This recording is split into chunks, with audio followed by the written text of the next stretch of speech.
Hello दोस्तों, आज की क्लास में हम लोग समझेंगे इकाई अंक को। तो इकाई अंक क्या होता है? जैसे 5, 2, 2, 3, 8।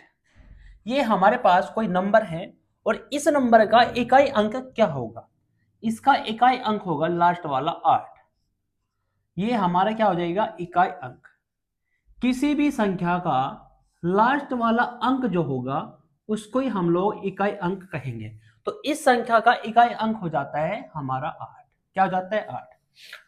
यदि हमारे पास इस तरीके का क्वेश्चन आ जाता है,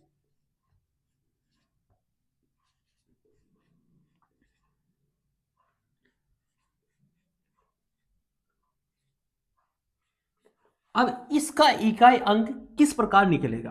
देखो, हम लोगों को इन शुरू वाले से कोई लेना देना नहीं है, हमें बाद का इकाई अंक पकड़ना है। इससे कोई लेना देना नहीं है, हमें बाद का अंक पकड़ना है। इससे कोई लेना देना नहीं, बाद वाला अंक हम लोगों को पकड़ना है। इनसे कोई लेना देना नहीं, बाद वाला अंक पकड़ना है। बाद वाले की गुणा इसमें करेंगे तो 2 गुणा 3 कितना हो जाएगा? 6। 6 गुणा 4, 6 चौक 24। अब यहाँ पर 24 हो गया है। जैसे 2 डिजिट आएगा फिर हम लोग बाद वाला डिजिट लेंगे 4। अब 4 की गुणा किस में करेंगे? 2 में। 4 दूनी 8 हो जाएगा। कितना हो जाएगा? 8। तो इसका इकाई अंक कितना हो जाएगा? 8 हो जाएगा। कितना हो जाएगा? 8। एक और उदाहरण लेके हम लोग समझते हैं। जैसे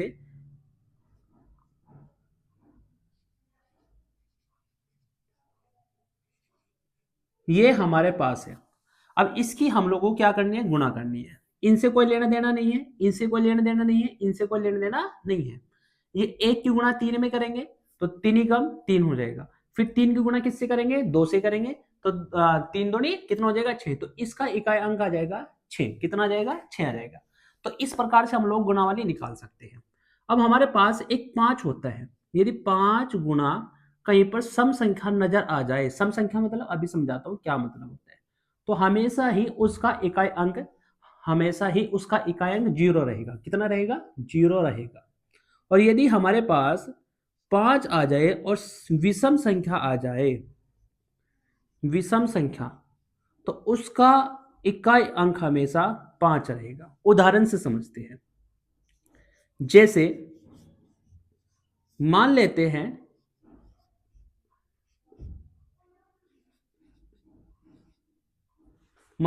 हैं ये हमारा उदाहरण है कोई।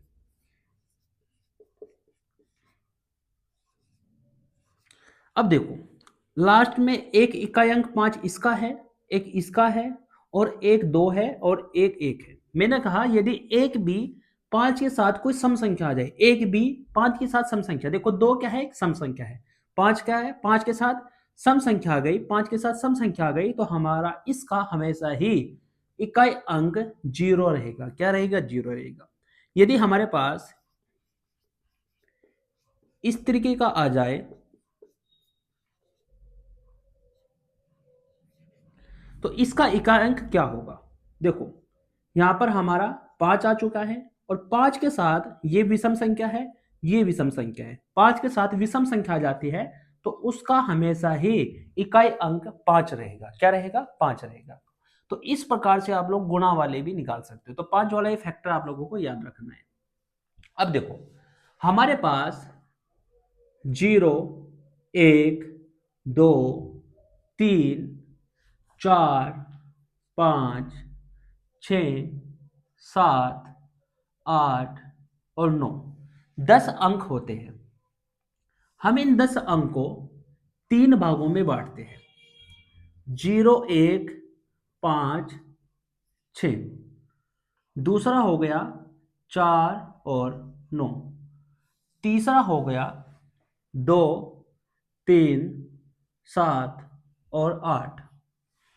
अब देखो, जैसे आप लोगों से मैं बोलूं बेटा कि हमारी 255 की पावर 55 है, 255 की पावर 55 है, तो इसका इकाई अंक क्या होगा? तो इसका इकाई अंक हमेशा 5 ही रहेगा। 5 ही रहेगा। दूसरा देखते हैं। यदि आप लोग से बोलूं कि 10 और 10 की पावर 101 है तो इसका इकाई अंक क्या रहेगा? तो इसका इकाई अंक हमेशा 0 ही रहेगा।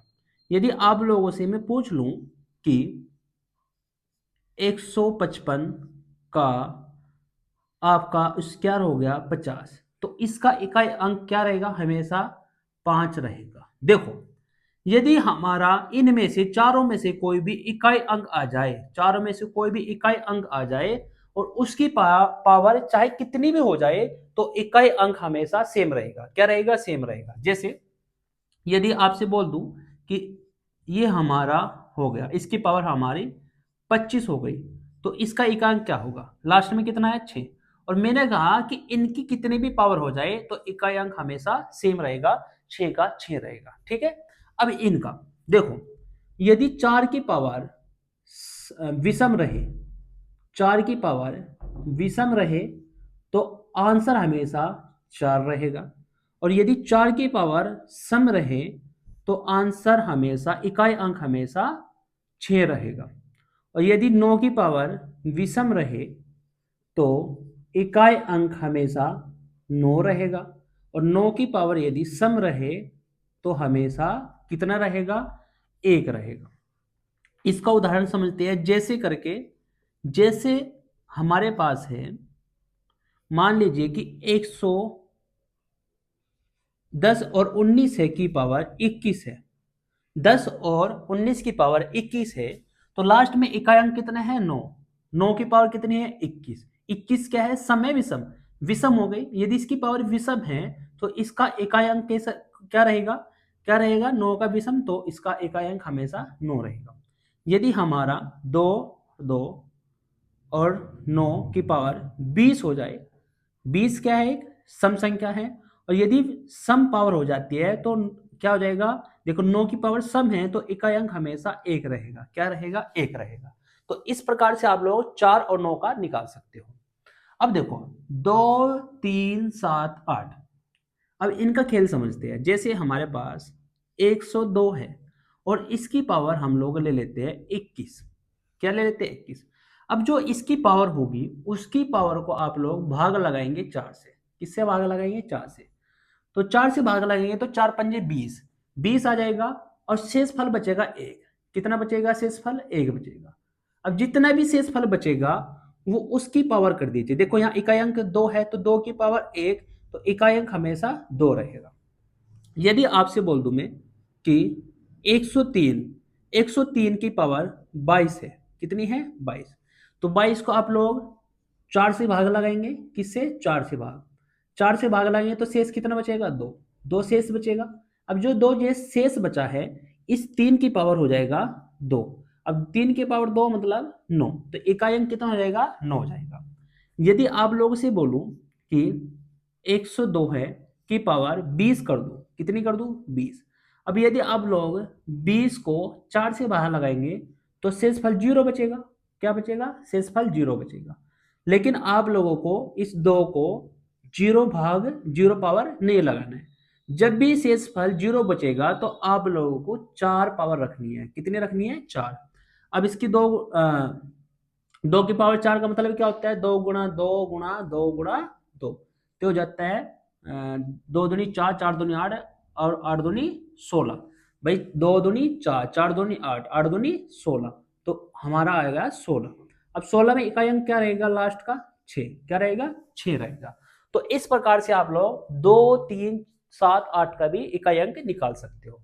तो मैं आप लोगों से कहता हूँ कि आप लोग इतना बेसिक आप लोग पढ़ लीजिए। इसके बाद आप लोग कोई भी क्वेश्चन आप लोगों से छूटने वाला नहीं है। अब कोई भी क्वेश्चन लगाइए, आप लोग क्वेश्चन चुटकियों में करने की हिम्मत रखोगे।